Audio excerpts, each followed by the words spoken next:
is the people's war. It is our war. We are the fighters. Fight it then. Fight it with all that is in us.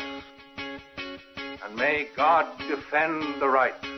Warning! Warning! We've got to stop them! They're going to kill us all! See how the trouble you've started? Be they the government, be they industry, be they organized labor, be they anyone, or human beings. Time when the operation of the machine becomes so odious, makes you so sick at heart that you can't take part. You can't even passively take part. And you've got to put your bodies upon the gears and upon the wheels, upon the levers, upon all the apparatus, and you've got to make it stop. And you've got to indicate to the people who run it, to the people who own it, that unless you're free, the machine will be prevented from working at all.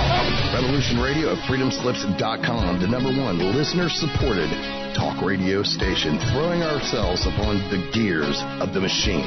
Revolution Radio, where information never sleeps. You called down the thunder, well now you got it. Right, you tell them I'm coming, and hell's coming with me, you hear? Hell's coming with me! Revolution Radio!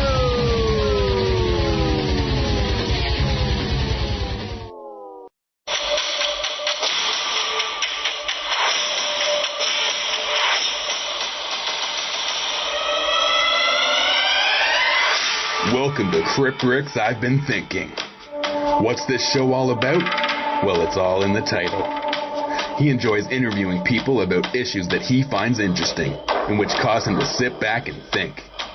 Cryptocurrency, true crime, natural law, the occult. No topic is off limits here. He has always enjoyed when people give their points of view or thoughts on different topics that they have researched, and what makes it all great is that it's their unique take on what is being discussed. For that reason alone, it makes it interesting to him. So take that walk down to his crypt, make yourself comfortable, and just maybe he will be discussing a topic that you have been thinking about. Here's your host, Crypt Rick.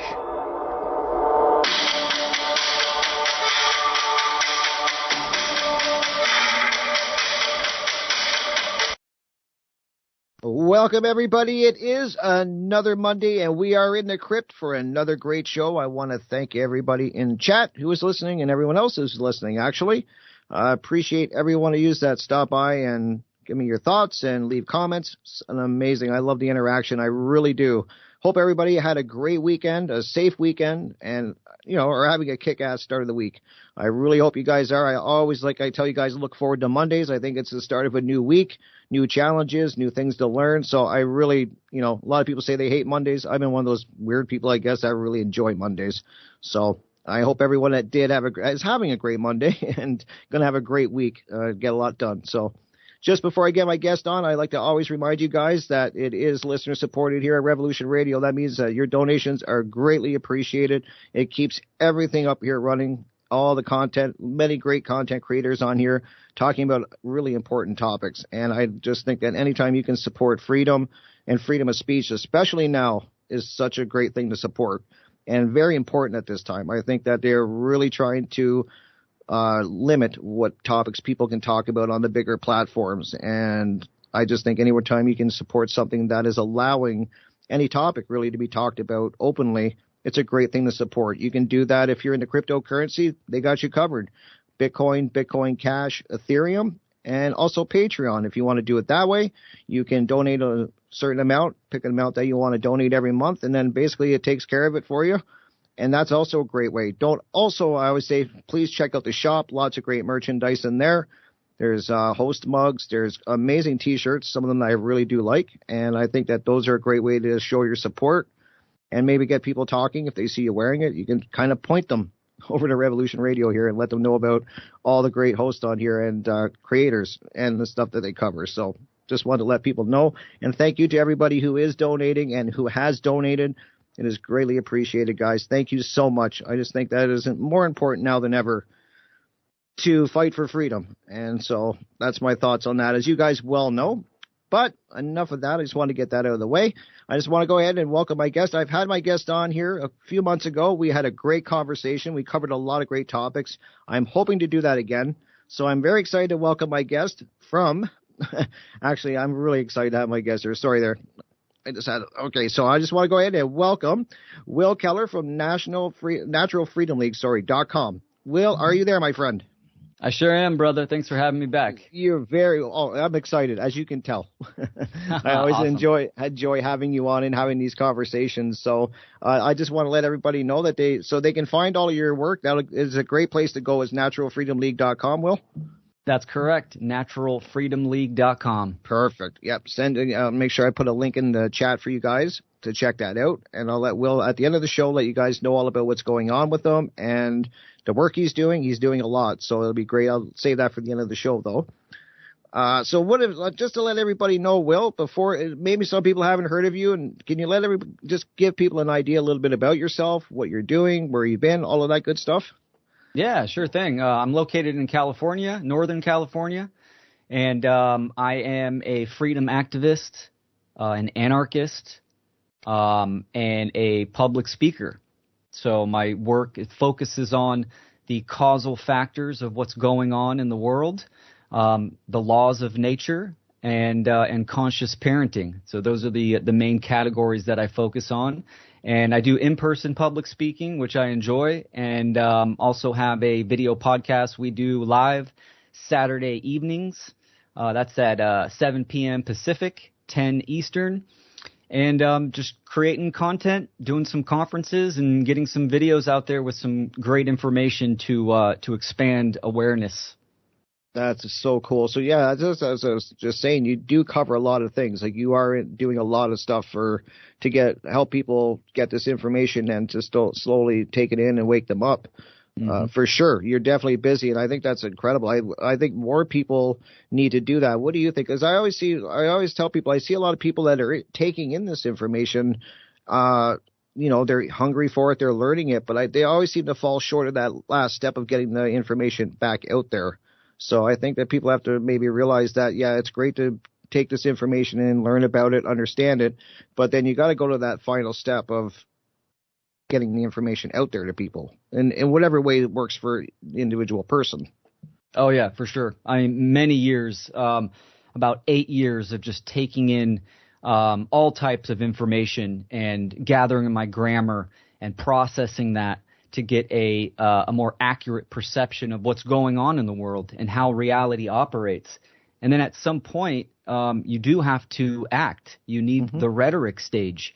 And once you kind of have a correct diagnosis of what's going on currently in the world, the human condition, sitting back, staying silent, you're contributing to the problem. Right. So once I kind of, discovered and had an understanding of what's going on, I had that moral obligation to speak out to the public about things that are going on. Right, exactly, and that's a good place to start. Like you were saying that you like to when you start to see what's going on in the world, and I would like to think that most people I talk to, and I do try, as I was telling you off air, I do try to get out and actually talk to people, at least in my neighborhood, and anytime I can, I try to get a feel for where people are at, because I think people fall into the risk of surrounding themselves with people who believe like-minded things and talk about the same things. And it kind of creates this echo chamber, I think, where everybody's kind of believing in the same thing in that. So I like to kind of step out of that and go just talk to people that might not know about natural law. They don't know about some of the topics that are covered. And so that way you can get a really honest feel of where people's heads are at. And as I was telling you, people, it's a different animal when you start going and talking to just everyday people and starting to get their thoughts on things. It's really different. And so I think that's great that you're saying what you're saying, that you got to get out there and start, putting that information out there. Now, what I wanted to ask you is the best way I can put it is what is going on in this world right now? Because the more I talk to people, I see people being more dug in and divided, at least in the people I'm talking with. They're very set in their beliefs. They're set in their ways, and they don't really want to budge on a lot of it. And the people I talk to are kind of scattered all over. Like it's not a cohesive thing going on. People are kind of have their own thing. They're kind of believe their own thoughts, and they're not really putting much thought into it. I just want to get your thoughts on like what is going on with people now in the world. Like what do you see going on? Well, I think the majority of people they see reality and they see the events that are playing out, and they take the events as they come. Meaning, oh, here's the new pandemic, and then they seek information on these events, alternative knowledge, alternative perspectives. But what we need to do is we need to get down to the causal factors. And this means diving into philosophy and understanding the nature of reality and how it operates. So everything in the physical manifestation of reality, right? This is the effects. It has manifested.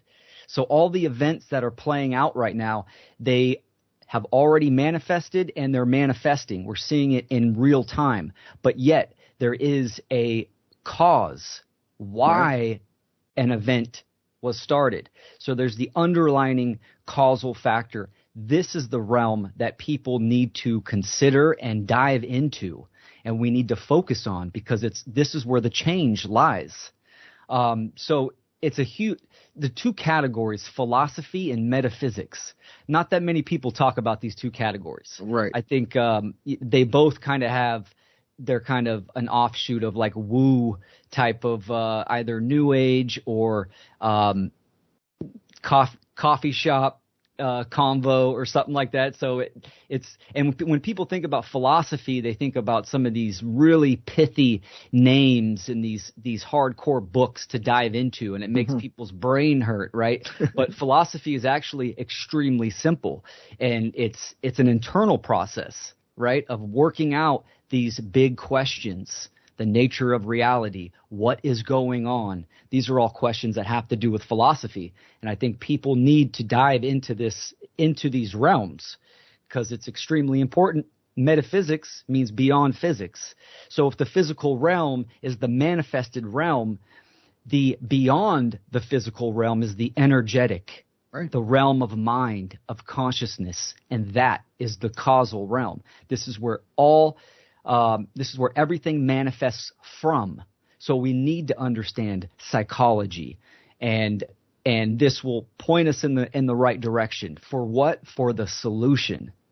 Right. So people see a lot of the current events they're changing constantly. It seems like they're speeding up, and people get stuck at looking at these current events, and it kind of keeps them on a conveyor belt or a hamster wheel, and this is extremely draining. This will drain your life force energy, and it gets people kind of stagnant and stuck, depressed. But ultimately, we can't change anything from the level of effects. From the physical level, we need to change in mind and then energy. So we could probably dive into this a little bit deeper later on, but something to consider it. Philosophy and metaphysics. Right, and I don't think a lot of people really do take the time to even look into those topics, if we're being honest. I mean, how many people do? I don't know a lot of people in my everyday life that are talking philosophy or anything like that. I mean, they're more worried about their day-to-day life, trying to pay the bills and stuff like that. So I think it's an area that you're saying that kind of gets neglected on people. That and, people, when they think of philosophy, they think of these huge questions, when in reality, we can reduce it down to, why do you do the things that you do? Good point. That's a philosophical question. And, then you have that internal dialogue with yourself to try to figure out why you have certain behaviors or habits, and the cause is always in mind. Right? That's true. It's a mental attribute. So philosophy brings it down to principles and attributes, cause and effect. Right.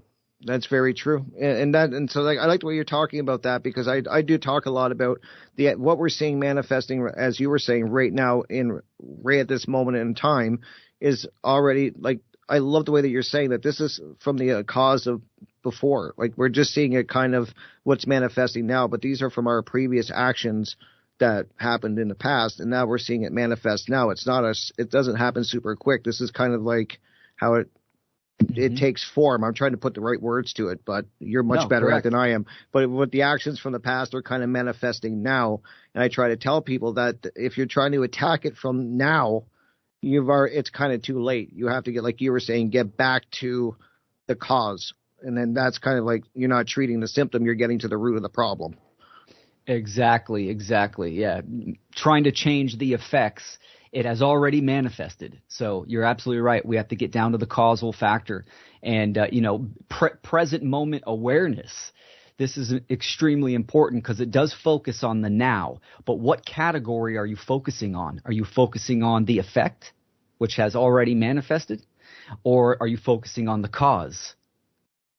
Right. So, well said. Most people are definitely looking at the effect. They're not. I don't think they look at the cause of it too much. They kind of just react to the effect that they're seeing before them. Yeah, that's what I see, anyways. And I see people in this state. And as you were saying earlier, I definitely see people reacting to this constant state of fear, which is kind of like what you were saying, that they keep this hamster wheel going around. And that's what I try to let people know, is that if you're looking at social media or you're kind of taking your information there, or they've always got the next fear thing lined up. Like there's always, like, you got COVID, then they got, they'll have another one after that. Then you got monkeypox. They've always got the next chamber loaded with another dose of fear, keeping people in that hamster wheel of fear. And I tell people that's a very dangerous pattern to get into, because when you're in that state of fear, in that reactive state, which I think a lot of people are, they're reacting. There's not much conscious thinking going on. Like you're not thinking clearly, because you're in that fight or flight reaction mode. Does that sound accurate, or I hope I am? No, you're absolutely right. When we look at a human being, right? What makes a human being human? What makes them separated from the animal kingdom? Well, we have a few things. We have a more intense human spirit, but mainly we have higher order thinking. It allows us to use critical thinking and art forms, etc. So, and that's in the frontal lobe, the neocortex. When people are in the fear state, it activates the fight or flight or freeze modalities of the brain, which is the reptilian. And also the mammalian as well. Mammalian is more, emotions and basic needs as well. So when someone's emotionally reactive, then they have a dominant mammalian part of the brain that is controlling the whole machine of the human body. So absolutely, that's why they have to speed up and keep these narratives going, to keep people scared. Because when people are scared and in a fear state, then they just react, because it's all about survival, and they're easier to control. The narratives, the news, mainstream news, all these sources where people get their information, it's all about perception management. Because if you can control the availability of information that someone's taking in and holding in their mind, that dictates their behavior. So it's perception management for behavior control. This is why it's so important to understand that we have to get down to the causal factors via philosophy and metaphysics. Because that way, when we take the information in, we have a correct perception of what's going on, and then we can take the correct actions or behaviors.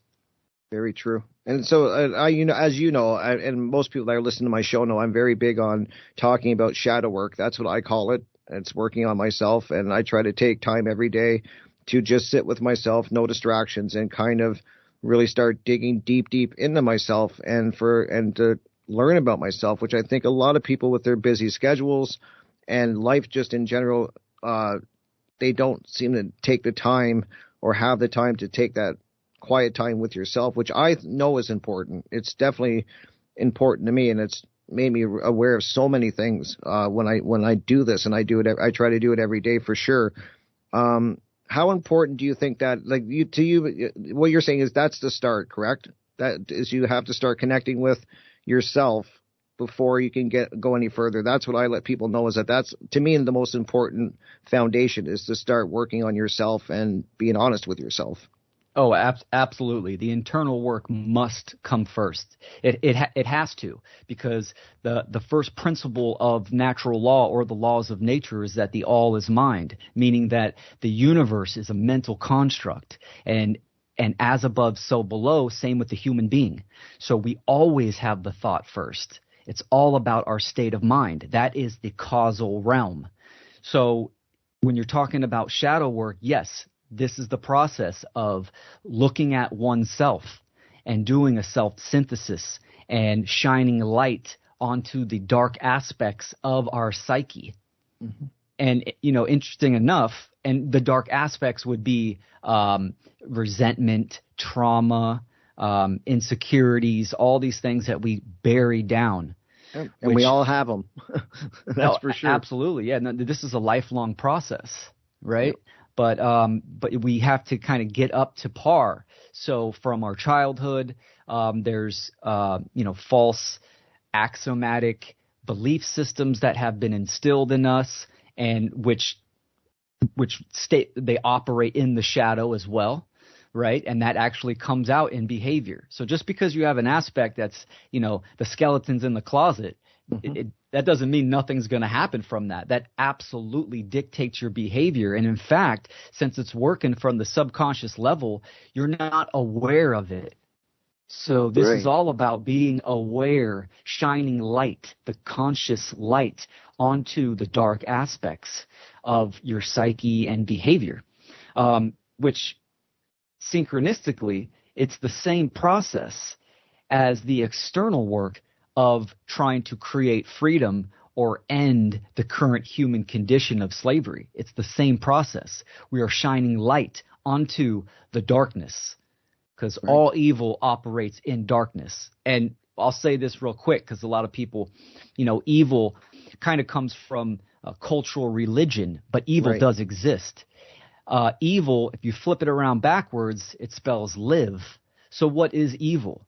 Evil is anything that restricts life or restricts freedom, your free will expression, your natural rights. This is evil.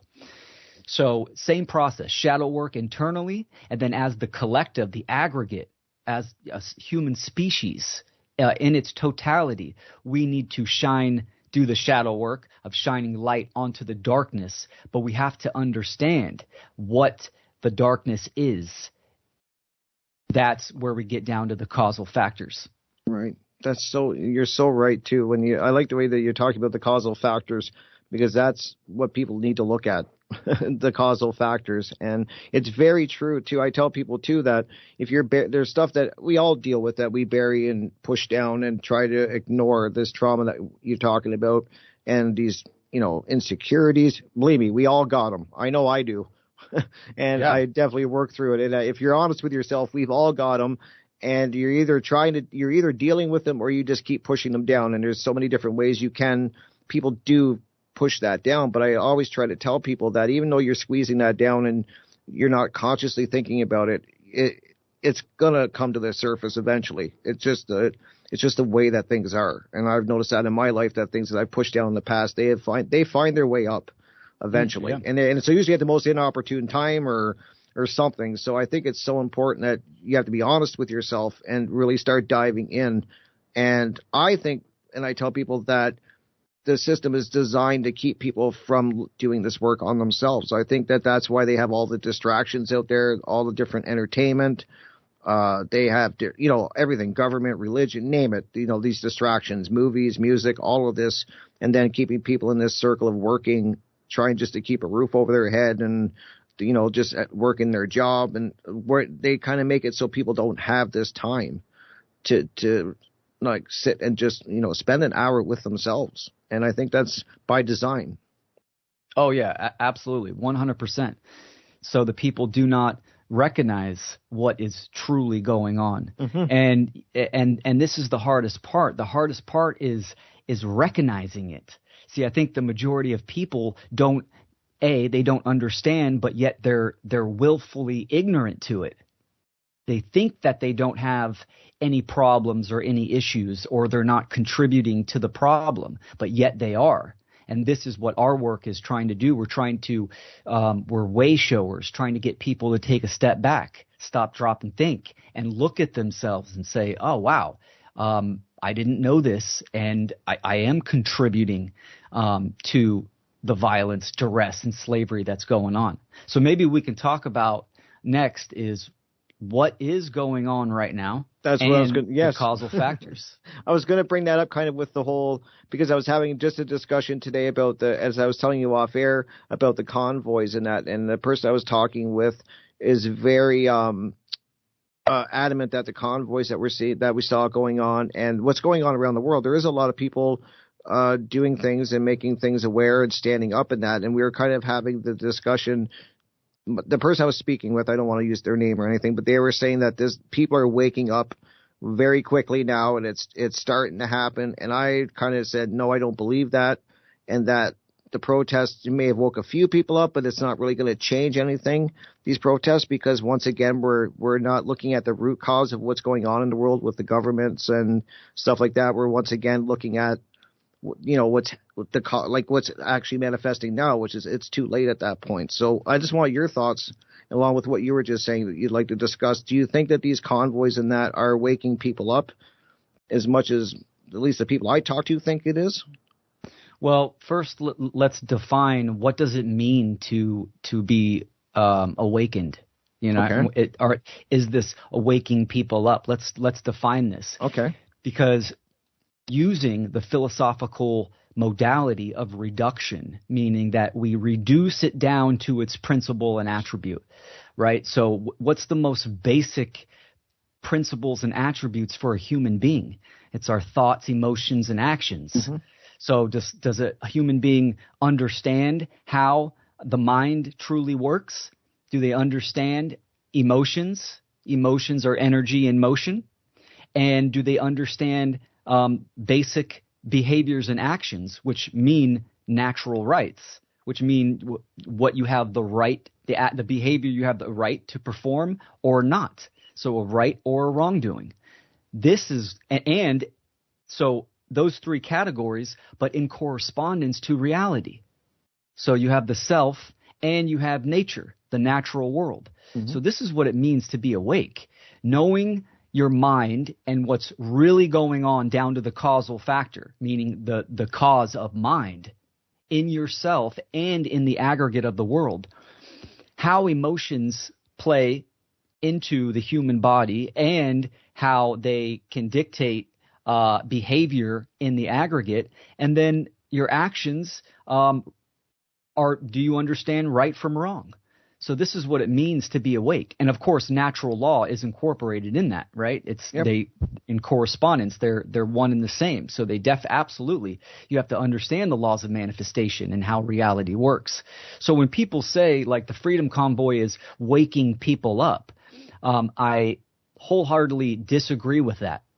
Me too. And in fact, the majority of human beings are not awake.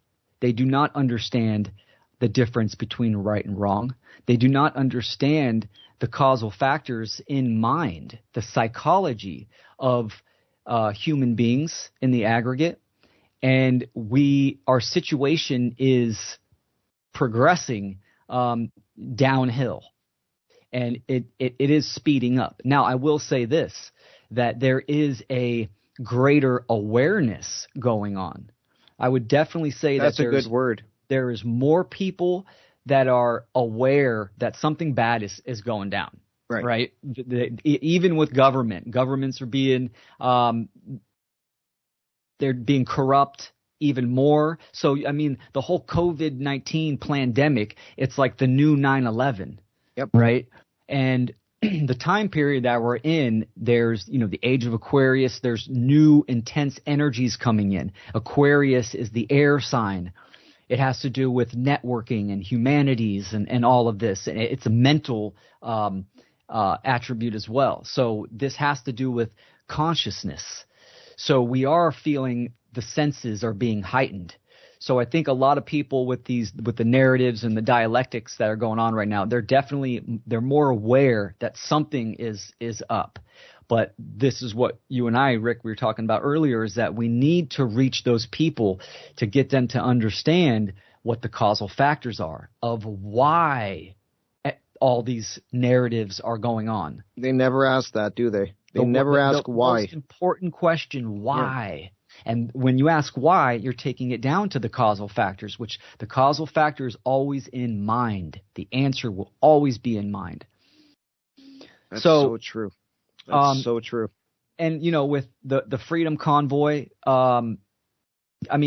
this was already, several months ago, right? Mm-hmm. We can see like what truly happened with that. Their whole message, it was ultimately a political one, right? They wanted government to stop doing certain actions. Well, that right there is you're dealing with the effects, because government itself is part of the problem. And actually reducing that down, it's the belief system that people hold in their mind, thinking that government is legitimate and they have the right to violate, control, and delegate rights that they themselves don't have. So that's very true. But I will say this, because Natural Freedom League, my website and my organization that my partner John Rowland and I started. We started by going out into the public and setting up a booth and holding signs and trying to interact with the public and have these face-to-face, eye-to-eye conversations. And we gained huge information from physically interacting with people. Right. Was it eye-opening for you like it was for me? Oh, yeah. When you start talking to people, like everyday people, they may not know natural law. They don't know about looking into philosophy. They just it's been an eye-opener for me. It really has, like how people are all over. They're just scattered and very dug in on a lot of issues. Yeah, absolutely. And I learned a lot about myself, too, how to communicate and use the Socratic method and all of these tactics in communication for comprehension, right? That's ultimately what we want to do. I mean, we can communicate all day, but if the person listening or the person you're trying to communicate to, if they can't comprehend, right? Comprehension works both ways. Me as the speaker, do I have an accurate comprehension of the knowledge that I am delivering? And then the receiver, am I explaining it in a way where they can comprehend? So that's why my motto is simplify the profound. We need to reduce concepts down to its principle. That's why definitions are so important, right? Yes. So yeah, it's been a great experience, and this is why I still do public events and I do public speaking. I like to do both, and we can dive into this a little more when we get to solutions. For sure. So, but like the trucker convoy, these huge protests, these huge events, these people protesting, they're just begging the government for a little more slack, right? They're asking permission from the government for these false authorities, and no change will come from that. There is zero political solution whatsoever. Now, going to these events, and like my partner John and I, we would go to these big events and we would set up on the side, set up our booth, and then educate the people there, because there's a large amount of people, and some people might have a greater awareness. So I highly recommend people go to these events, and first you got to have a good, correct moral message, and then promote your work or promote the message of true freedom and objective morality. But thinking that's the answer, it's not going to solve anything. It's just rearranging chairs on the deck of the Titanic. Yeah, that's what I've been trying to say to people too. Like, it's not a voting problem. I've talked to a lot of people, and they're like, well, if we could just, this person in power, they're the reason that all of this is happening, and we have to. And I've even heard people that were at the convoys saying things like that, like we have to get this person out and put this person in, and then it's gonna magically fix itself. And I keep trying to tell people that we can keep swapping out players in this game, and we're going to keep getting more of the same. That's just the way it goes. And I keep telling people that this is a consciousness war and a spiritual war that we're fighting right now. That's how this is going to change. That it's going to be spiritually and by people waking up and being more conscious. And I truly do believe that. I think that voting is not going to get us any more than what we already gotten in the past. And so I think that's very important, that what we're talking about, that people have to start doing the work spiritually and start looking into the topics that we're covering. I think that's the way out of it, is educating people and teaching them these things, not trying to just vote somebody else in. Yeah, the social engineers, this is where they want people. They want people to be stuck in the dialectic, the political dialectic. A dialectic is having a couple main choices, right, for the illusion of choice and freedom. And this is where they want people to be stuck in, thinking that if we get the right person in office, there will be change and all of this stuff. And this comes from a lack of knowledge, of ignorance from what is really going on and how reality works, right? Yes. So absolutely they want people stuck here in that dialectic. Which is dangerous if they're in that, because I think that's such a dangerous position to be in, where they're just kind of like, it's like almost wishing the problem away, or just a quick fix. And, we'll just get this person out, we'll put this person in. And I keep telling people that this hasn't worked in the past. It's not going to work. I don't know why they think it's going to work now, but I think it's just like you said, it's just they get stuck in this wheel of like hoping and thinking that things are going to change. And I wish people could see that it's so much greater than that, this is going to take some work. Well, this is why the philosophy and principles is important, because government is eternally immoral and wrong. There can never be a good government. The only legitimate government is self-governance, meaning that you control your own mind. But external government can never be moral, it can never be good, and no good will ever come from it. Why? That's because, now we're diving into the philosophy of it, is because you can't delegate rights that you don't have. Meaning Rick and I can't get together and tell our neighborhood or a group of people, hey, we are in control of the group, and so you guys are going to pay us, and you have no choice about it because we have armed friends that are going to come put you in a cage, shoot you, violate you, do whatever, right? So it's trying to be the arbiter of truth and rights. That's a great way to put it. I like when you bring it down. We need to get it down to the causal realm, which is the realm of mind. So it's the belief. What is government? Government is the belief in human authority, meaning certain human beings have the right to issue commands that the rest of the human beings have to obey. And if they don't, they will be violated. So it's a belief system. It's a religion, actually. This is what we're trying to get people to understand, bringing it back to the mental realm, that government is eternally immoral. I'm just thinking, like, as you're saying that, Will, and I totally agree. I really do, but I'm just being real, and I'm thinking about how many people that I talk to really buy into government. This is such a huge battle. I mean, hill to climb. I'm just sorry, I just don't have the proper words, I guess, how to describe it, but it's such a big thing to try to educate people, because this is such a big thing that government's so embedded into everything, every aspect of people's lives. They got their fingers into it, if we're being honest, like in everything. You can't do anything now. You need a permit, or the government's over your shoulder. And I just think to try to wake people up to this is such an enormous task, I think, to get people to understand that and I'm just being real. Like in real life, I just talk to people and they're like, okay, fine, government slavery, I get it, but how in real life, how do we change that? And I know we're kind of getting into solutions, which I wanted to keep for the second hour, but I mean, let's let it go where it wants to go. Well, let's kind of hover over this topic a little bit, right? So, the programming and conditioning of the belief in government, it is ingrained into us, right? This is at an epigenetic level, meaning it's ingrained into our DNA, right? Which we know through epigenetics that we are not slaves of our genes. In fact, our genetic expression is dictated by our conscious mind, our conscious awareness.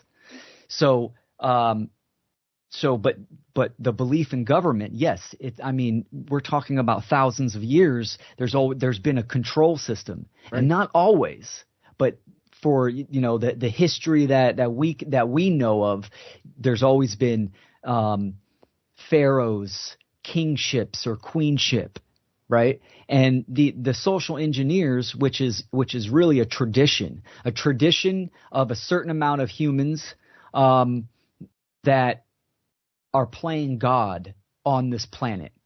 They want to go against and fight against natural law. They see the laws of nature as shackles, and they don't want to submit to that. Right. So they hold the key knowledge, the knowledge of the laws of nature, which ultimately are the law of manifestation. So and they hold the knowledge of mind, how human psychology works. So these are the two most important categories. Mm-hmm. So they can see where the aggregate of consciousness is going, and this is why they're social engineers. So during kingship era, where cultural religion was very strong, they can see that consciousness was starting to move in a different direction. So they knew that Christianity, Judaism, Islam, all these cultural religions were starting to lose their grip on the minds of many. So this is how they started to do a transformation into the new control, the new slavery system of government. So it went from ruler by one to now ruler by few, which now we have government. And now what we're going through during this time, we're seeing the new transformation, where now it's becoming the technocratic corporation control system. Oh, for sure. And they're bringing AI into it, and they're doing all this kind of stuff. So these are just transitions, but still, this is why we need to get down to the causal factors. Is government legitimate? Absolutely not. Right? Because you can't claim ownership over another human being, which is the exact definition of slavery. So when I say this word slavery, people immediately have their own mental preconceived definition of it, right? Yep. Most people, when they hear slavery, they think of, well, if you're in the States, you think of the Civil War era, right? Whips and chains. But no, we're talking about the definition. What is the word slavery? The word slavery is a claim of ownership. And this is exactly what government and its institutions are doing. You have to give us the fruits of your labor. You have to have a license to travel upon the earth.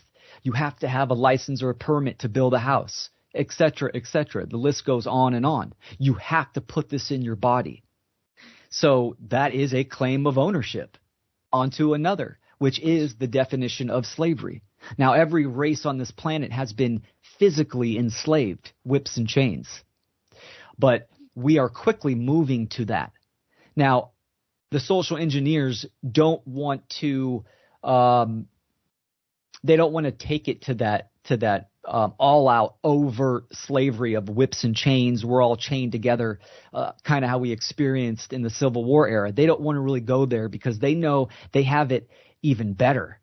They have it better because they control the minds of the aggregate of humans. So we are actually consenting to what is going on. We are the ones that are creating, in the aggregate, we are creating the human condition of slavery because we lack the knowledge of objective morality, rights, and how nature operates. That's so true. And I know we should maybe talk about this a little bit before, just because maybe some people listening, well, they don't even understand what we mean by what's a true right, or what is natural law. Like maybe I should have brought that up at the beginning, kind of broke it down for people, because some people I've talked to, when you ask them to even give you a definition of a right, they can't give you they're scattered all over. Like a lot of people can't even give you the simple definition. And then when you start talking natural law, then I really get a variety of different things. It means different things to to people. So maybe like to continue this, kind of just let people know like the definition of a right and natural law, like sum that up so people can kind of understand where we're coming from. Sure. Yeah, absolutely. So what is a right? So first, we incarnate on this earth. I have a body. I control its usage. And I'm responsible for this body that I'm in. And while I'm in this body having my experience called life, right, I'm going to take actions and behaviors. Now, do those actions and behaviors, do they cause harm to other beings? So what is a right action or a right behavior? This is very basic, but yet key. A right is any action that does not cause harm to another. And so what is a wrongdoing? A wrongdoing is an action that does cause harm, right? So it's like what makes rape rape? Well, the consent. I mean, no consent, right? So there was the violation of a right. And this is where violence comes from. Violence comes from violation of a right, a natural right that we have. So and all we have to do is ask the question, does government, do they restrict our free will expression, or do they restrict our natural rights? And absolutely they do. Exactly. 100%. That's why I wanted you to explain. Yep, that's why I took it back just a little bit, guys, just to have them explain what a right is, because it ties right into help explaining why government is illegitimate. So that's why I wanted to bring up the whole right thing, so people can kind of understand why we're saying what we are about government. Yep, exactly. And you don't need for government, for the control system to control a huge population. You don't need physical whips and chains. You don't need constant, physical violence. You just need the threat of violence. That's so true. Our condition is a condition of duress and coercion, right? The threat of violence is always there. If you want to travel upon the earth, well, the threat of violence is there. If you get pulled over and you have a police officer, absolutely they're going to violate you. Yeah. So government is claiming that they have the right to control your natural rights. Which is not possible under natural law. It goes against everything. Absolutely. It's always a wrongdoing. And this is why morality is objective, because I have a body. We all have a body, right? We exist in the 3D natural world, and we take behaviors. Now, does that behavior or action cause harm? It's either yes or no, right? There's no time or place or cultural religion or culture in general that can say, oh, well, rape's not rape in this case, right? You can't do that. It's not relative. It's harm is always harm. There's no justification for it. So and then what's this scary makes is it that objective. The object is the individual, and if the behavior causes harm, then it is a wrongdoing. And then what's crazy is the government will make up bills and pass laws and do all these things, and it's almost their form of trying to make these wrongs right somehow in their eyes. It's really twisted. Yeah, the government says, oh, well, we have the right to do what we do because of the Constitution. The people have heard given that one us before. Yep. The people have given us this power and authority, which you can never do. You can't delegate rights that you don't have. I can't give my neighbor the right to violate someone else because I don't have the right to do that. Wow. So, and this is the problem, is that government is the belief in human authority. So it's completely illegitimate. And the only reason why it has any kind of power or control is because the majority of human beings on the planet believe it does. Yep. That's it. They believe that it has authority. They believe that it has the right to do what it does. So they support and they condone it. Now, government is not an entity, right? It's just human beings that form up what they call, quote unquote, the government. Mm-hmm. And the police and military are the strong arms of government. They're the enforcers. They are the causers as well, right? Because the president sitting in his White House says, "Oh, go drop bombs on this country." Well, who's going to actually do it? Not the president. No, not him. Right? He's the order giver, and of course, the military, whoever's flying the plane goes and presses the button and drops the bomb on there. That person is responsible. So that's a little bit on natural rights. The most basic body of information to have, right? We exist in this reality. What do we understand right from wrong? That's it. It's so basic, but yet it is so misunderstood and so widely ignored.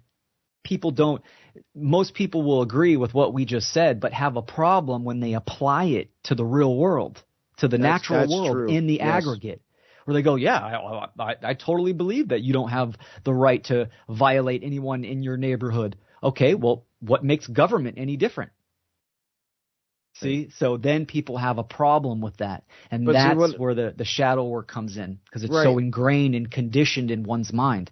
Right. And when I talk to people too, like when you start saying that order followers such as police, military, and people in government, that they're in a system that is illegitimate and wrong, and a lot of people get upset, because I've talked to people and they're like, well, I know somebody that's a police officer. They're an amazing person.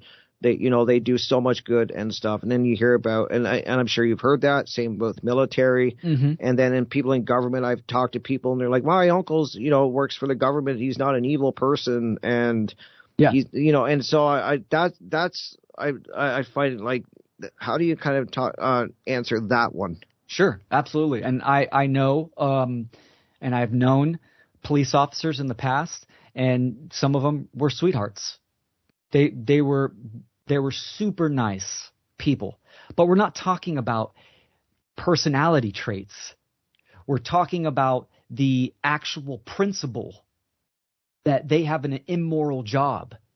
Because they are a police officer, it makes them immoral, because you can't violate other people.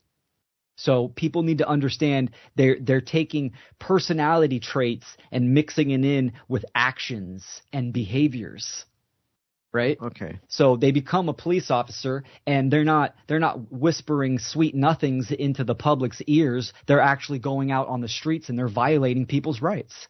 So it's, people want to put it together, and it's completely different. And that would go same with military, the same answer for military and for government. In general. Absolutely. And we need to reach these people, because we need to get them to understand that by supporting and condoning and being in that position, it's an immoral act. And they are at war with the people. They are attacking the people, and they're doing the bidding of the social engineers. We need to get them to realize that, so they can quit that position. And it's no secret that, especially military and even police officers, right? They have huge mental issues, PTSD coming back from wars. Mm-hmm. I know personally ex-military that fully regret being in the military, because they knew that they were just protecting opium poppy fields for big pharma. right? So there's a whole agenda there that they're just being used as pawns and puppets. A lot of people, when you talk about a world without government, they get extremely fearful. Oh, right? For sure. Yes. The fear of freedom. Well, the police protect us from the bad guys, right? And this is where the deep shadow work comes into play, right? First of all, it's going to take a cop 10 to 15 minutes at least to show up to your house if your house is being robbed.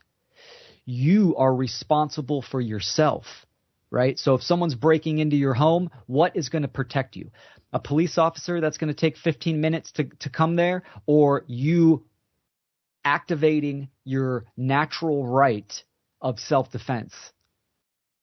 So people need to understand that as an individual, you have a responsibility. You have the responsibility for your own actions and well-being as well. Now, the fear of true freedom, right, without government, this does not mean that human beings can't cooperate and work together, right, on a local level and help out our community and stuff. The majority of people in their day-to-day interactions, it's completely voluntary.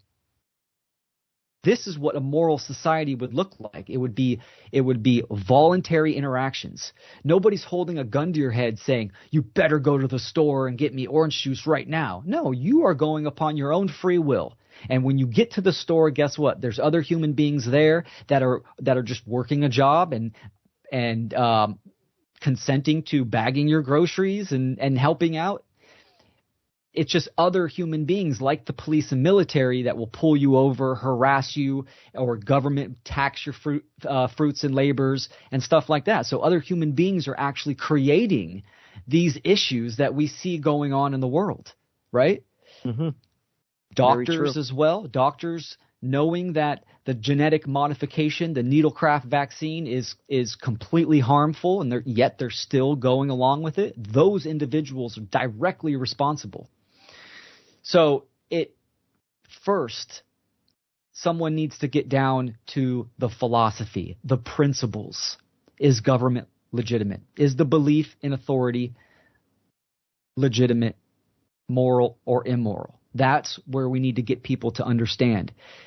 The internal work of keeping the ego in check is extremely hard for a lot of people because their mind starts racing to, oh my gosh, if we don't have government, it'll be chaos. People will be running around killing each other, which that's what the ego does.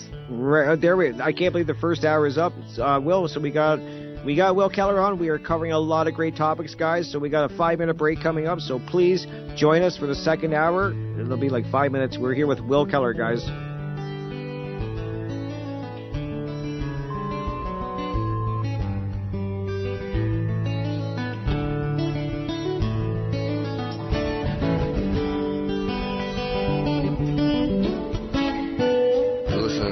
Radio at freedomslips.com, and we'll be right back after this message.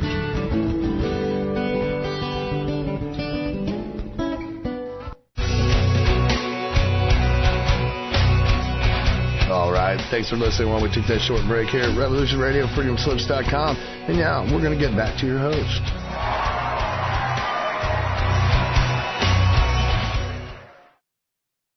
Welcome back, everybody. We had a great little break there. We are back for hour 2 now with Mr. Will Keller. We are covering so many important topics, and I think very, like I said, important topics that people must start looking into. I think if we're to get ourselves out of the what's going on in the world now, this mess, I just think that there's so much going on right now, and it's really important. And I like the way Will kind of says, breaking it down to, let's break it right down to the most simplest form. And I think that's so important, the shadow work, starting to do it on your, learn for yourself and work on yourself and then learn these things. And I just think it's important. So are you with me there, Will?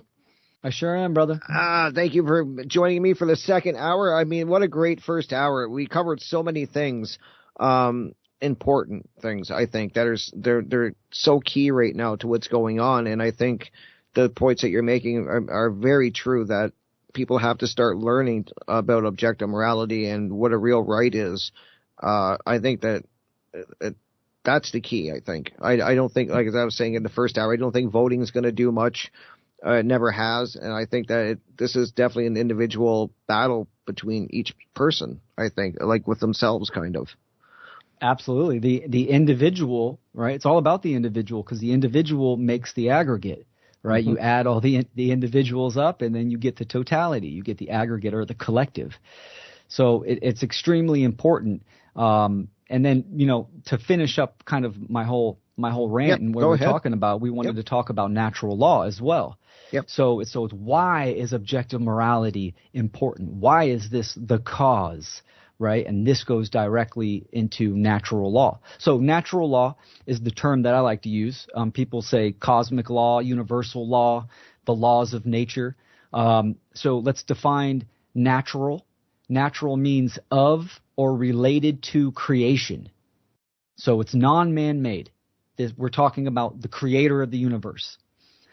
And then law. The definition of law is immutable, unchanging, right? So it's not, when we look at man's law, how government implements laws, these change all the time. They change on a whim, right? You can look at prohibition. You can look at all kinds of things. I think of marijuana, the big one.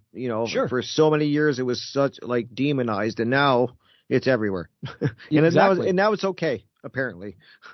Yep, exactly. So it's relative, right? Yep. Man's law, it's relative. It's dictated on time, place, location, and if the false authority say so, right?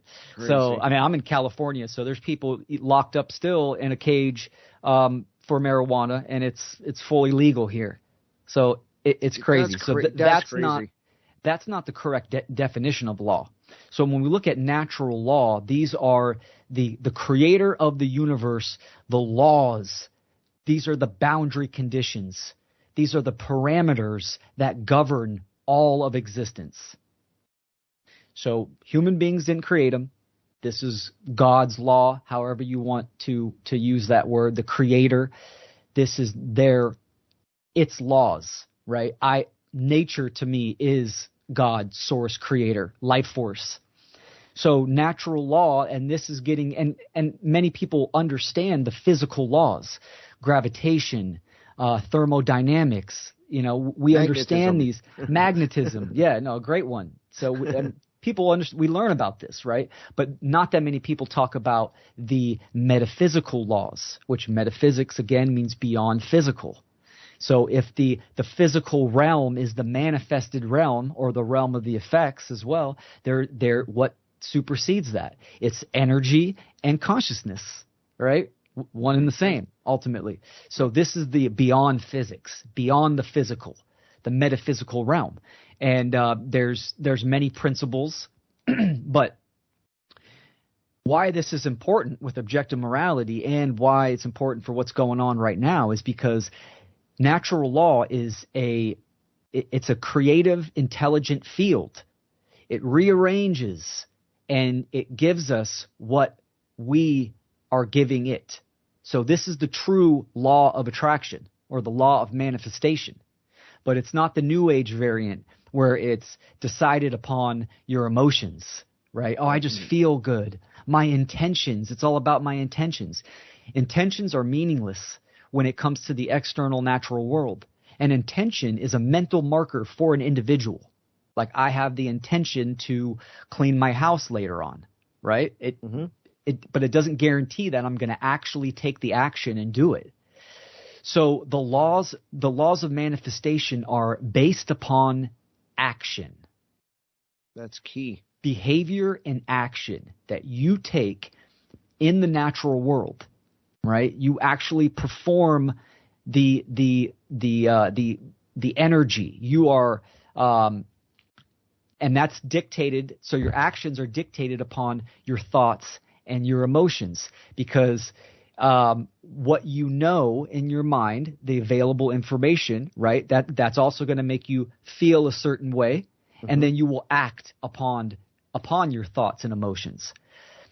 So we are creating this condition. The human condition is one of slavery. Humanity is enslaved. Because we do not understand what it means to be a moral human being. We don't understand what rights are and objective morality. And we don't understand natural law, meaning we don't understand how manifestation works. We as individuals do not create reality individually. We are co-creators, meaning that I influence my surroundings, and so does Rick, and so do all the other individuals, and there will be an cumulative outcome, which would be the manifested result. Whether it's good or bad. That's absolutely. It could be like bad or it could be good. I think a lot of people think that, evil always loses and good always wins and all of that. But I like the way that you're saying that it's in the aggregate, right? Like, so it's, yep, it can go either way. Absolutely. And we're living it, right? Mm-hmm. The current human condition, this is the manifested, this is the effect of what? Of the cause. The cause is that the majority of human beings have incorrect thinking. They have a belief system that causes harm. So we are manifesting in the aggregate our current reality. Wow. Yeah. So because people believe in human authority, they believe that government should exist and has the right to exist, and that other human beings can violate others, right? So the majority of people are condoning and supporting the actions that create this current human condition. Very true. Very, very true. And I can understand why you're saying that the work has to be done on an individual basis, that people have to start learning about these things, because that's where the change is going to happen. And the more people that are learning this and implementing it and putting it into practice, naturally, like that's the way my mind kind of works, Will, is that if more people become start living, with objective morality, they live with under natural law, they know what their rights are. If enough people do that, government itself will dissipate on its own, because nobody will buy into that system. Exactly. That's why I try to explain to people that's how you do the change. You want to get rid of government, you want to get rid of all of that, and these people in authority, that's how you do it. I know a lot of people I've talked to, and I was telling you that a lot of people are like, I'm just waiting for the shit hit the fan and I'll take care of business. And I'm thinking, that's why we're in this mess. This is not the way to go about it. We have to do it the way I was saying. It's by the more people that get educated on this and start implementing into their lives, these forms of slavery and control will naturally dissipate, because people will not either allow it or buy into it. Correct. Action is required. So even people, just playing to lose, right? They're just, I'm just waiting for the whole system to collapse. I've heard that, yep. And I got my bunker and I'm fully stocked and all that. Those people, unfortunately, even though I support preparedness, but not to that extreme, right? They're part of the problem. When I say action is required, that means getting involved and shining light upon the darkness and educating people so people can have the self-realization of objective morality and how nature manifests, and change their behavior so they do not contribute to the problem. Right. So that's the thing. People always scream about, we want change, but yet they don't understand the requirements for the change. And it always, you can't solve a problem from the same level of consciousness that created the problem. So it always goes back to your state of mind. If you believe in the government, if you believe in human authority, your actions and behaviors are going to be immoral by what you condone and support. COVID-19 pandemic, the only reason why it went down is because the majority of people believed government and its institutions, or human beings, had the authority and the right to do what they did. So what did they do? They shut down their shops. They wore a mask. They put genetic modification in their bodies. Yep. They Social gave distance. people social distance. They Yep. gave people needlecraft genetic modification vaccines. People, other human beings shut down and violated people as well, their businesses and stuff, for not shutting down. So you see that the actions that people are taking have a direct result, the effect, and that's where we're at now. Wow, it's so true. And I'm glad you brought up COVID-19, because that was the real. I knew things were bad, but when I saw how quickly people bought into COVID, and I've said this on the show before, that was pretty much what gave me the huge kick in the ass. I needed to start talking about these things, is when I saw how quickly people bought the narrative and just ran with it, and with very little pushback at the start. And I realized, like, that's how powerful they've got people like under their thumb, like these social engineers. They really are good at what they do, because I saw it in real time. They shut the world down. That's scary that they could do that. Yeah, and they're going to do it again and again and again until we learn the lesson, right? So expect more is what you're saying. Yeah, for sure. Unfortunately, right? But we need to become.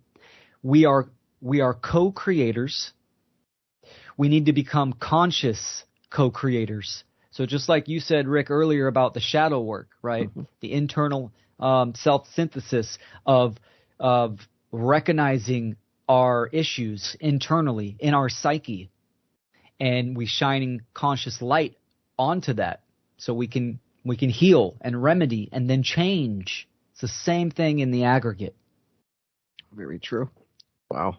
A lot of people are not going to want to hear that, Will. I tell you, people do not want to hear when you're telling them that they have to start working on themselves and changing and taking the necessary steps to become, more aware and conscious. That a lot of people are not going to want to hear that. I'm just being honest. Yeah, no, some of the justifications or excuses that I hear are, oh, well, what can I do? I'm just one person. What can I do? Or I don't have the time for that.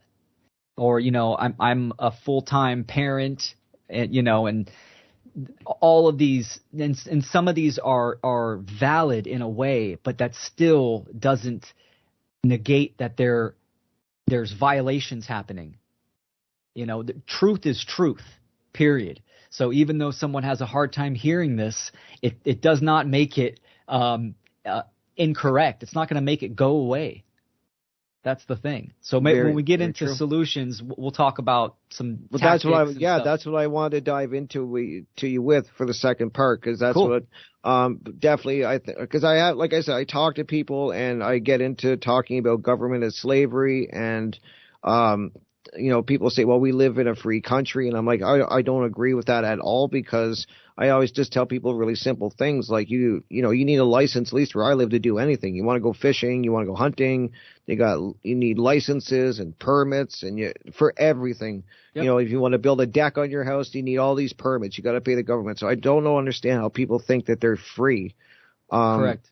It's crazy. And so I get into that debate with them, but a lot of people I talk with, when I say government is slavery, they just cannot, as you said, see a world without it. They think either it's going to fall into anarchy, and maybe I guess it's a legit scare if they don't understand things. Like their belief in government is so strong that they see it. That's the way they see it. And who's going to fix the roads? I hear that one.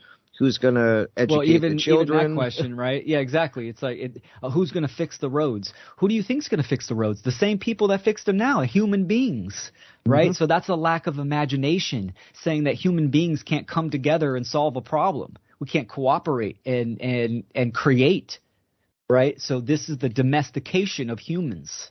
This is what the social engineers do. They want to clip the claws and spade and neuter the human beings. Right. Right. They are doing. Yes. Yeah. And that's a good way to put it. Yeah. And I mean, it's significant of the non-aggression principle and self-defense. They don't want people to understand the two principles of sovereignty. Non-aggression. Number one, do no harm. You owe everyone one thing. Do not violate another. Right. The second principle is self-defense, meaning if you are aggressed upon, you have the right to defend yourself. Every being on this planet has a defense mechanism, some better than others, obviously. Even grass That's has true. some way Yep. to evade, to defend itself. Whether it's to evade, whether it's grass where it releases a scent in the air that makes someone itchy or detours a type of animal. I never thought of grass that way. You just okay. If anyone goes up to any living being, right, like go up to a fish and try to hurt it, right, it's gonna swim away. It's gonna defend itself at some point. I mean, obviously we're humans, so we're at the top of more to the top of the chain, right? Right. But every being has a defense mechanism, some form or fashion. So when we understand. The system's trying to take even that away from people, though, making them think that that's wrong to defend yourself. Well, it's just like a narcissist. When someone's in a narcissistic relationship, they get the victim to believe that the person needs the narcissist, right? Very true. So this is what government think. People think that we won't survive without government. So when they say it's going to be chaos without government, I mean that's completely that's a fantasy. I mean that's a made up thing. Like, of course human beings can cooperate and take care of ourselves, absolutely. But we need to understand the basic principles of the natural world, right? Mm-hmm. And we want it to go to anarchy. We want it to go to the true definition of anarchy, what anarchy really actually means in the natural world, not what institutions have erroneously told people and conditioned people. Anarchy means no rulers, no masters. And without archon or archos, rulers. That's what anarchy really means. It means no rulers whatsoever. Yeah, and people have a totally different definition than that when you talk to most people. Like the social engineers have done a great job in hijacking that word.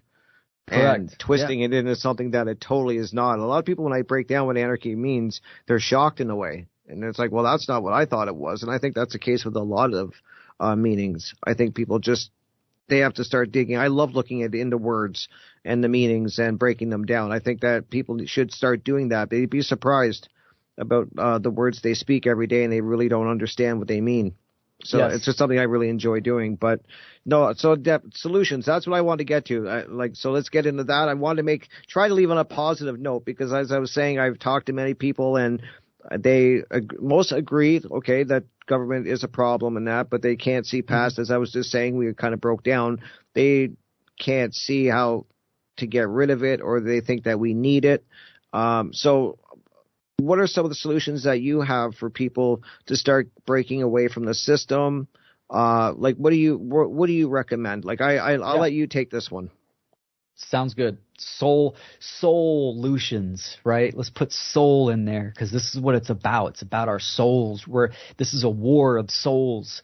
So obviously the first step is always knowledge, right? You have to invest the time and attention, which are the two real natural currencies of reality, and you have to educate yourself.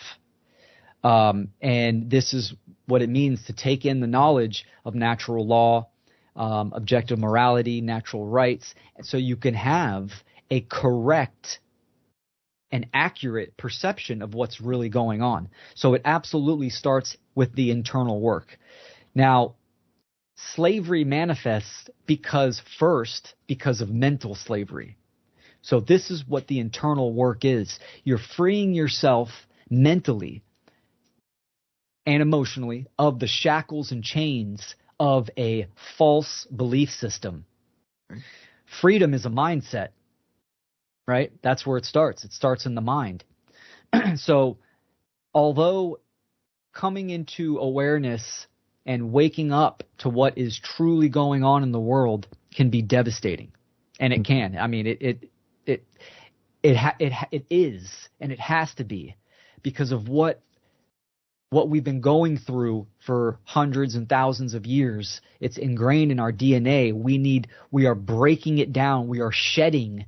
It's like a death, right? It's a death of a level of consciousness. Yep. So we can be reborn and wake up to nature, to the natural world, what is really going on in reality, not in a construct of mind, of a false mental construct, like the belief in government. Right. So that is like the waking up process. So yeah, it can be brutal, and looking into the shadow work and applying this internal work into yourself so you can have unity consciousness, thoughts, emotions, and actions. Once you take in the information and you apply it to yourself, so that when you think and you feel, then your behavior has no contradiction, meaning that you are in harmony with morality. You are in harmony with nature and natural law. This also helps you influence your surroundings and influence the world to create change, right? So it always starts internally. Now, right. So what we need to do, the majority of people have a false religion, the belief in authority. So we need to, the only way we're going to counter that is by, and this has been stated by like Mark Passio, the law of freedom. It's very simple, that as a society becomes, or as a society increases morality, so becomes more moral, then that society will become free. And if a society becomes immoral, then that society will become more enslaved. So we need to wake up minds. We need people to discover this information, this knowledge, and then apply it to themselves so they can change their behavior and actions. So the most important thing, obviously, is using the voice. What we're doing right now, we're speaking out. Right now, I mean, you look at social media, mainstream media, all these outlets of content coming out that are spewing lies and deceptions and distractions and misdirection. It's loud. It's super loud. And constant. Constant. Exactly, yep. For sure, and constant. So once we seek the truth and apply it to ourselves, we need to speak the truth. So that's why I said earlier, and you said as well, Rick, once you come into awareness of what's going on and you apply it to yourself, you have the moral obligation to speak out to the tyranny, the violence, and the slavery that is going on right now. And we can do this while we still have the opportunity, of course, with the internet still up. We have time. There still is hope. We need to make the voice of truth and morality as loud as we can. So how do we do that? Going out into public is great. That's how I started, and I continue to do public engagements and speaking engagements. But yet, I'm only going to reach a certain amount of people. My speaking engagements might have 30, 40, 50 people there to come hear me speak. And although that is great and I like doing that, I'm only reaching about 50 people at the most, right? Each engagement. So what platform do we have, or what modality do we have to reach thousands and thousands and hundreds of thousands of people? We have the internet. Now, I used to be very anti-technology many years ago. I was one of those people that wanted to, let the system crumble. I'm going to be in the woods with my homestead and doing my own thing. I know people like that. Absolutely. And I realized that was a very selfish state of mind. I mean, I'm all for if you're going to homestead and all that stuff, but what are you doing to contribute to ending human slavery on the planet? Running away and escaping is not the answer. That's just escapism. That's turning your back. Yep.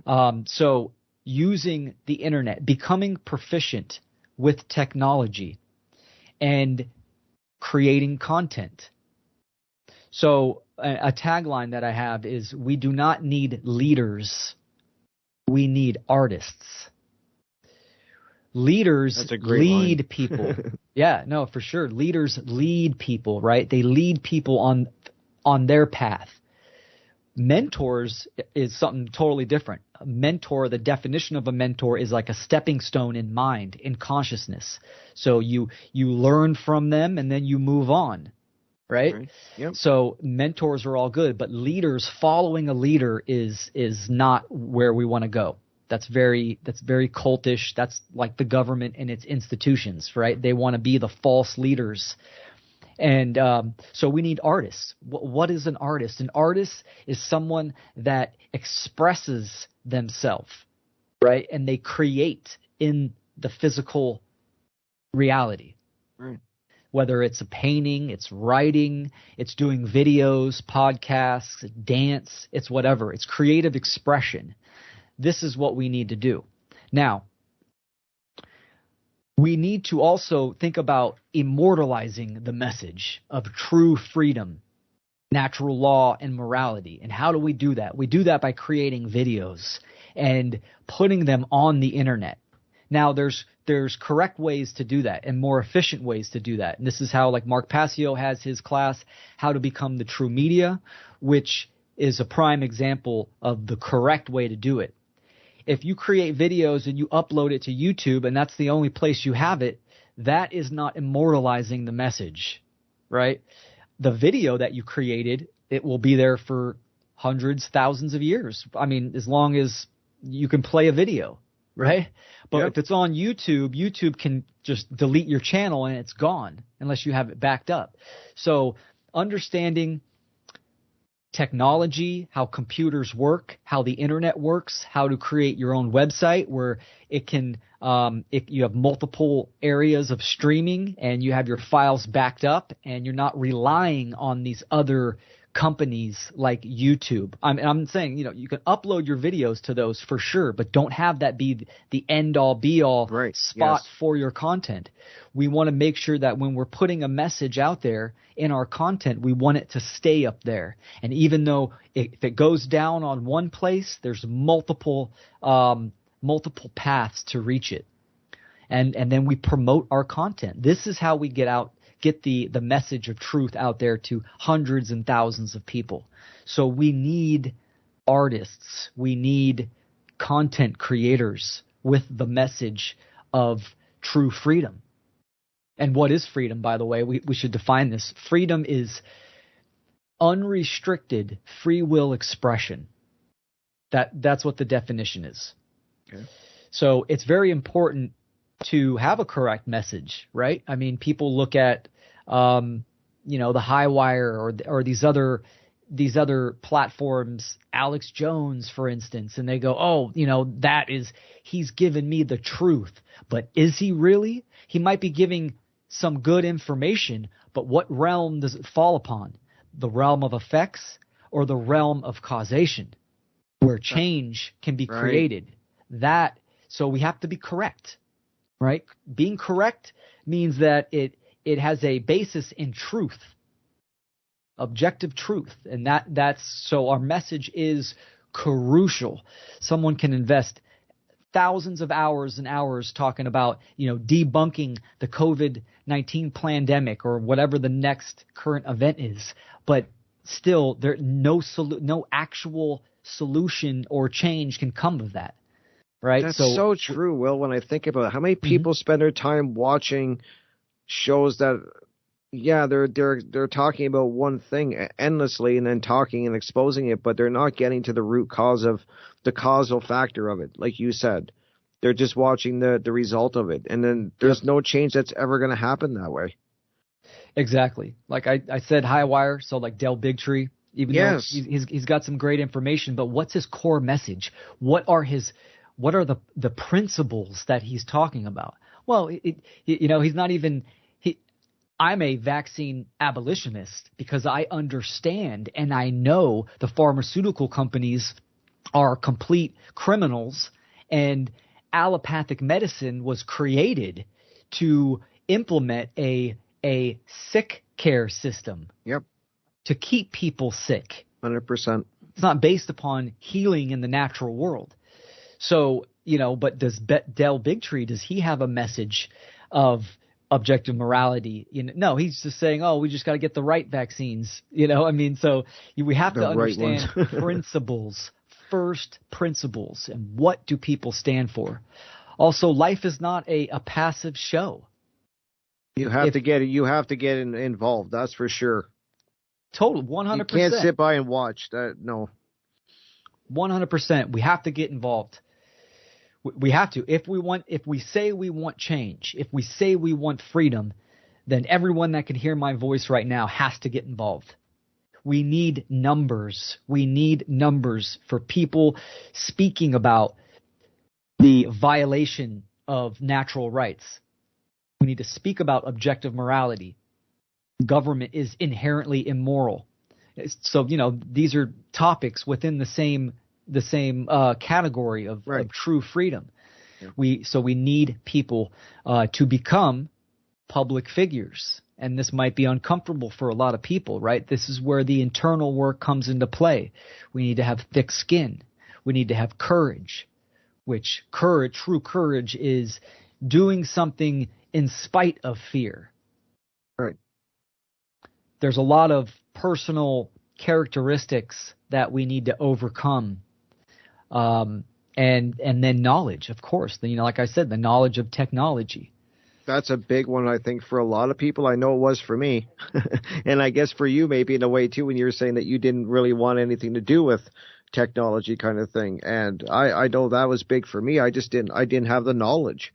I didn't know anything about computers. I had a phone, and that was about it. I knew how to work my phone a little bit, but as to work a computer or do anything like I'm doing now, no, you need to get to know technology and use it in the right way. I tell people that you can use technology for the wrong way, or you can use it as a weapon and in a good way to educate people, so it's what you choose to do with the technology, but you have to learn it. That's key.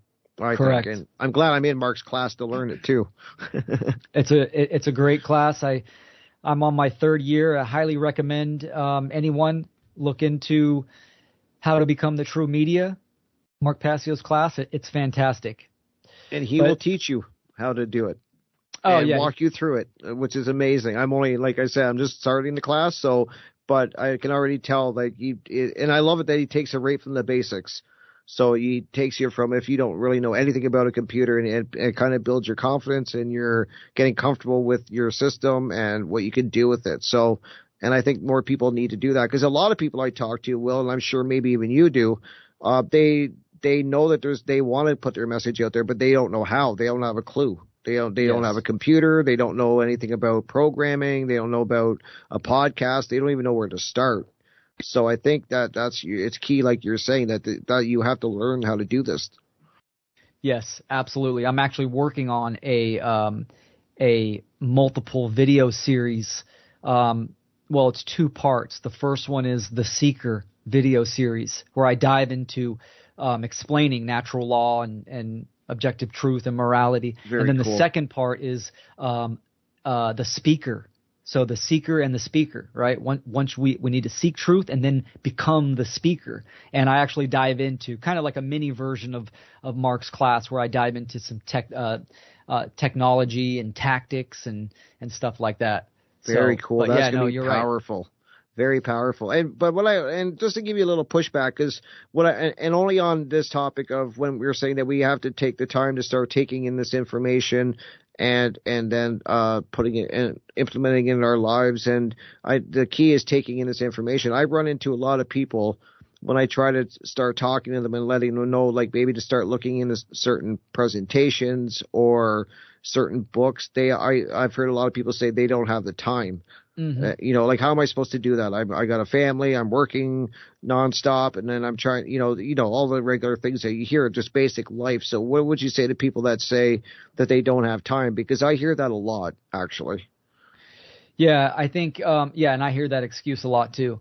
So depending on the individual, right? The individual says, "Oh, I don't have time for that," but yet they love baseball and football, and when someone says, "I don't have the time," what they're really saying is that I don't care.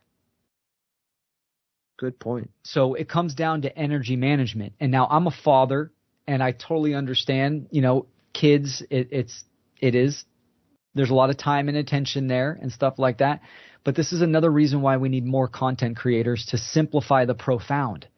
It's Mark Passio's podcast series, for instance, that's like 900 hours. I understand that's a lot of time, right? Mm-hmm. But yet he has shorter presentations as well. There are other people like on the One Great Work Network that simplify this knowledge. Yet but there's still the act and the care, right, to put in the time and attention. This is the thing that a lot of people have a hard time with. The fear of sacrifice. We're at war. Like people need, I had a friend that would say that all the time. I don't have the time for that. I don't have the time for that. And finally, he did. I convinced him to invest several hours.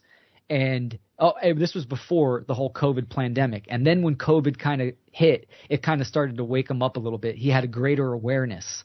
And then he started investing more time into it.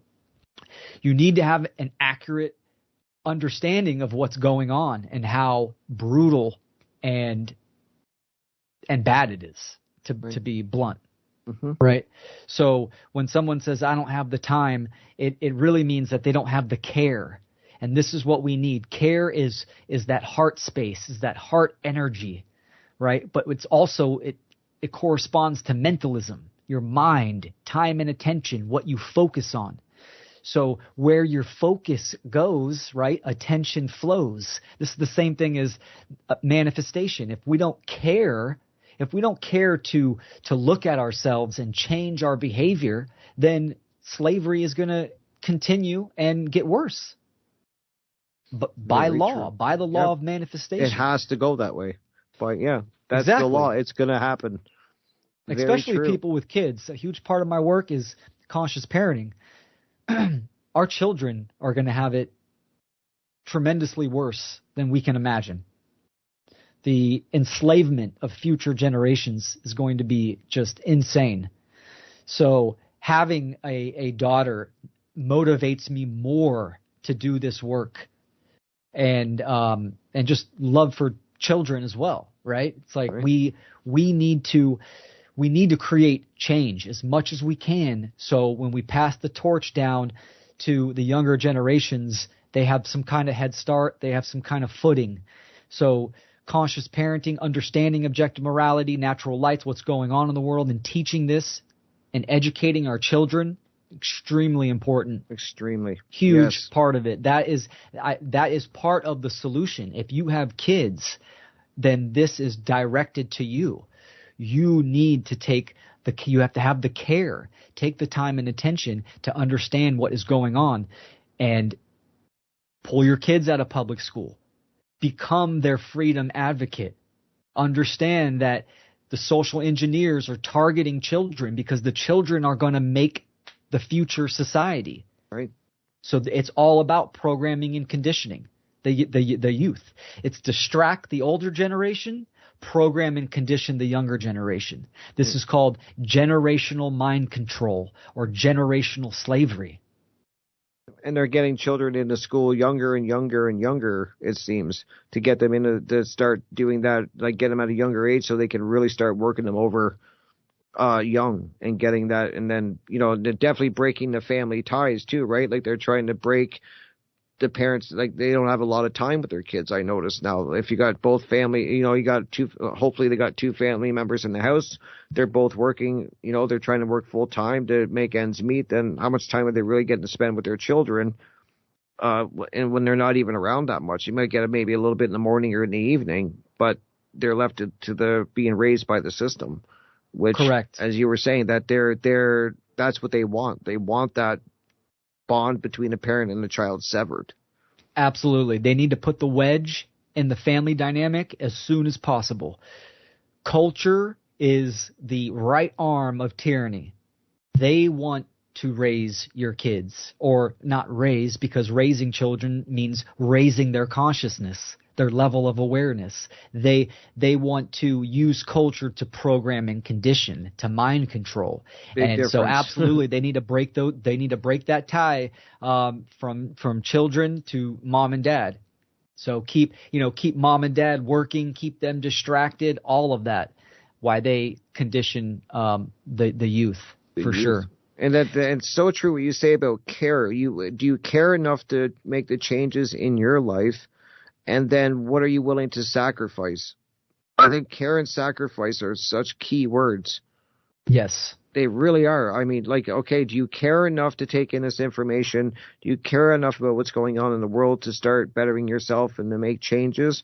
And then to do that, what are you willing to sacrifice? Are you willing to sacrifice the series that you watch once a week, that 1 or 2 hours to watch a series, to take in other information? Do you care enough to do that and make that sacrifice?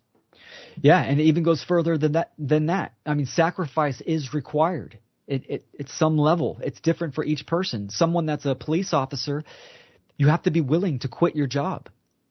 You have to sacrifice that because it is immoral. You're contributing to the problem. So you might have to go look and find some other line of work, right? And that might be a hardship. But yet, see, people don't want to do that because they're selfish and they identify with the roles that they have. They want to stay in their bubble. As long as I have what I have, my family's taken care of, then I don't care about anyone else. Everyone else, yep. Exactly. And this is a service to self mentality. We need to be in service to the truth. That's what we need to be in service to. Wow. Very powerful. That is so true. So another thing that I want to say real quick, too. Yes, go ahead. And so like we said earlier about, there's not a great awakening, but there's a great awareness. That's a really great line. That's perfect. Yeah. Well, this kind of helps out. Because there's a great awareness, there are a lot of groups getting together. Telegram is a great platform for finding local groups where you can find jobs. There's usually agora markets, which are like, trading services, bartering, like-minded individuals getting together for emotional support, right? There's all kinds of stuff. I highly recommend getting in touch with your local communities.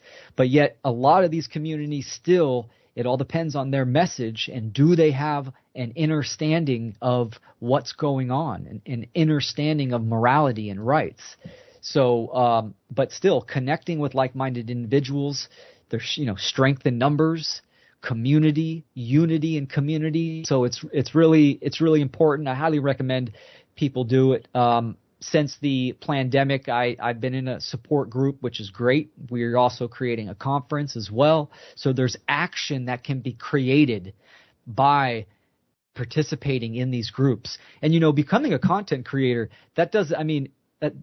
who's to say you can't link up with people? I have a partner in Natural Freedom League, right? It's two of us. And so we have like a partnership going. And collaborating and stuff makes it a little more smoother and creative as well. I have my own individual work, but still people can link up in groups and partner up to create content. I think that's really key too, is getting in, like, meeting new people and kind of building your community. I think that's really important because it kind of, everybody starts to be able to help each other. And it just works good. It just really does. I've met so many amazing people over the last year that are all, in it for the right reasons, and they care, they want to see the change happen, and they're doing the effort, they're putting the time in to make it happen and try to make that change. And when you meet people like that, it's really a great feeling, I think, and a great thing to see that there is people that do care out there. And I think that's key. And I just love the way that you said that. I think people should ask that. What do you care about? What do you care about, and what are you willing to sacrifice to bring these changes that everybody says they want? But what are you willing to sacrifice to get them? And this is what I'm about to say. This is where care comes in, and can be the hardest part for people. Do you care enough to not comply? That's the big question. When there's lockdowns going on, are you shutting down your shops? So my point is that it's all about our action, right? This is how we're going to create change and manifest reality. We need full non-compliance. Are you funding the terrorist organization of government and its institutions and corporations? Are you paying taxes still? Right? So that can vary for someone. It can vary their level of involvement, but right. Action is required. You have to do what you can. I am a independent contractor. I'm my own boss. I take cash, right? I take cryptocurrency. I do not pay taxes. So it's all about limiting your involvement in the problem as best as you can. Makes sense. Yep. Definitely makes sense. But that's going to be hard for a lot of people, Will.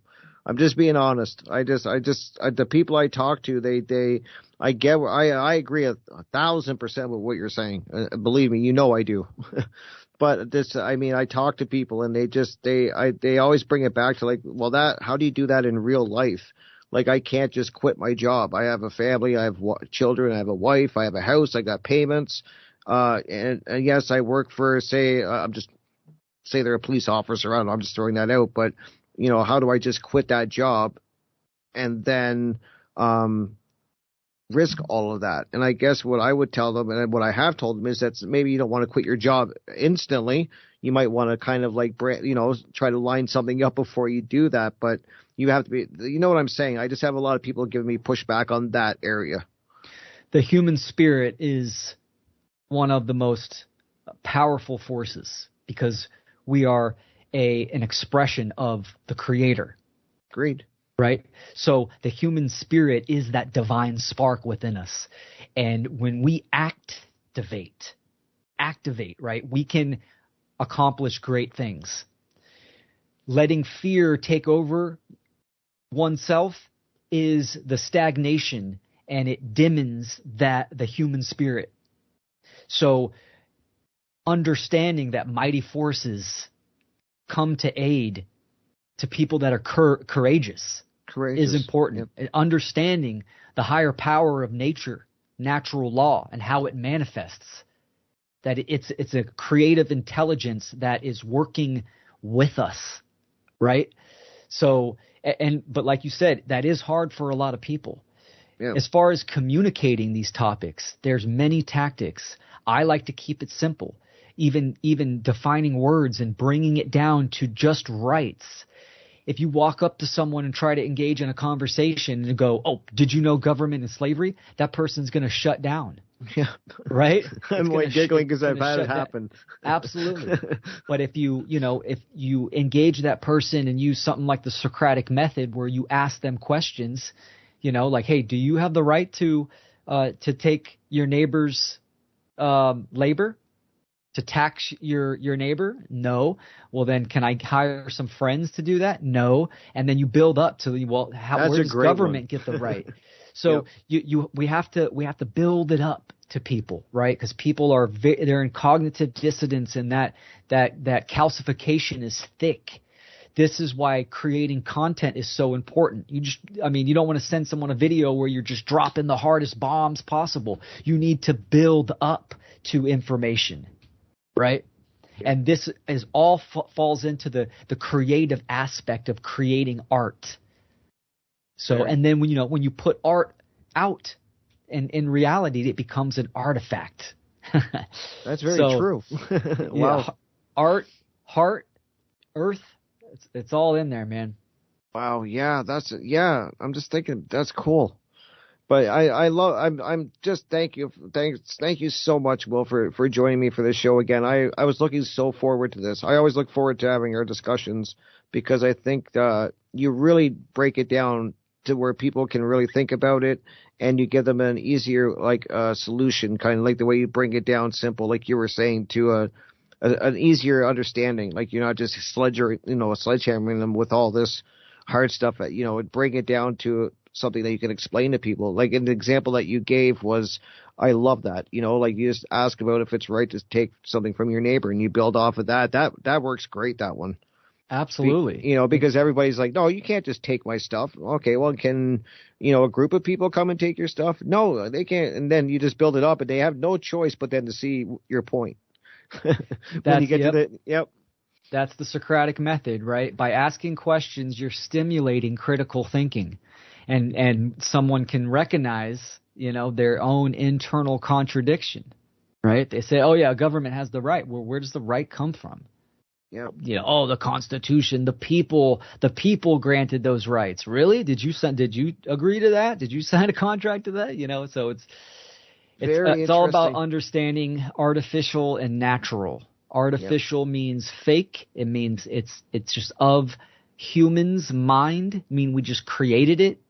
And then natural is of or related to creation. So incredible, right? And I'm just looking at the time here. We got about 3 minutes left. I want to give you the last 3 minutes, Will. Let everybody know where they can find your work, what you have going on, anything you want people to know. The floor is yours, my friend.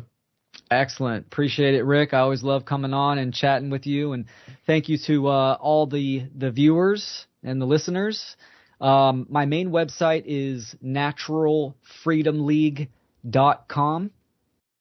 And I'm also a part of the One Great Work Network that was created by Mark Passio. That is a network, I think it's like 55 or 60 content creators that talk about all under the umbrella of objective morality and natural law. So highly recommend people go to check that out. And another good website is Freedom Under Natural Law. September 10th and 11th, me and my group, Natural Freedom Alliance, we're holding a conference all about freedom, unity, and solutions. And that is the Funnel to Convergence Conference. So that's freedomundernaturallaw.com. Free to view the conference. Go to the website. You can register. And we have a huge, awesome lineup on there. Andy Kaufman, David Whitehead, Rick is going to do a presentation. Mark Passio. So, Dana Martin. We have some fantastic guests. And then I'm also going to be a part of Shattering the Illusion Conference, which is September 24th. That's an online conference as well. And you can go to shatteringtheillusion.info. And I appreciate everyone. I appreciate their time and attention. And definitely go to my website, naturalfreedomleague.com. You can send me a message. And I appreciate you, Rick. Oh, I appreciate you too so much, Will. Thank you. And I will make sure I put links in the chat for everyone to all the sites that you just said, because I want to make sure that they can go and check it out. And I definitely recommend that people check out the One Great Work Network. There's so many amazing creators on there covering so many topics. I think it's an incredible place to go. And I met a lot of people like yourself, and that through your funnel, the first funnel conference, which there was amazing presentations on there. So I really hope people will check out your site and check out the other links that I'm going to be putting in, because there's amazing content there, Will. You guys are doing amazing stuff, and I just hope people will care enough and take the time enough to start looking into it. Thanks, Rick. I appreciate that. Yeah, my presentation, The State of Freedom, is a good one for someone to start, and the conscious parenting presentations. Yep, that was the first one I met through you, so I'll definitely make sure those links are there. Thank you so much, Will. We are at the end here. You're welcome back anytime, my friend. Thank you, brother. Appreciate you. Take care, guys, and everyone, have yourselves a great week. Stay safe, help each other out, and definitely start looking into this information. It's super important if you want to see the change that everyone says they want. So have a great week, guys. Thank you for being here. Thanks again. Thank you, Will. I'll see you next week.